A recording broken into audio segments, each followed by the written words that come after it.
અને એ ભેગું કરવા માટે થાય એનો અથાગ પ્રયત્ન કરવો પડે. આ ભાઈએ એમ કીધું કે જે કાયા થઈ તારી સર્જરી આપણે બહુ સરસ મજાનું જે ભજન ગાયું ભાઈ દેવે. ખરેખર આજે જીવાત્મા જે છે એ માણસને ઠપકો આપે છે કે કેટલાય જન્મના પછી તને મનુષ્ય દેહ મળ્યો હોય તો હળી મળી એને દુબાકા ખાય.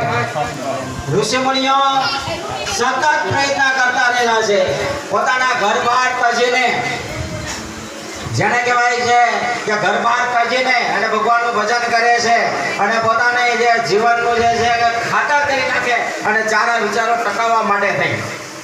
ત્યારે એવા સમયની અંદર પણ રામાયણની અંદર એક સરસ મજાની શોભાઈ આવે છે કે બેનું સત્સંગ વિવેકન હોઈ રામ કૃપા બેનું સુલભન સોઈ. ખરેખર એમ કે આજે છે ને ભગવાનની જ્યારે તમારી ઉપર કાંઈ કૃપા છે ત્યારે 5, 25 કે 50 જણા એક આશરે બેઠા છો. ઘરોના કામમાં સો ભેગા થાવ ખબર પડશે કે ભાઈ હું લેવા ભેગા થયા છે, હું છે હું નહીં છે. કારણ કે અહીંયા આપણે જે ભેગા થયા છે એક ના એક ઉદ્દેશ છે અને એટલે ભગવાનને આપણી ભારતીય સંસ્કૃતિની પરંપરા છે કે આજે રામાયણને માથે લઈ નાચે, ગીતાને માથે લઈ નાચે છે.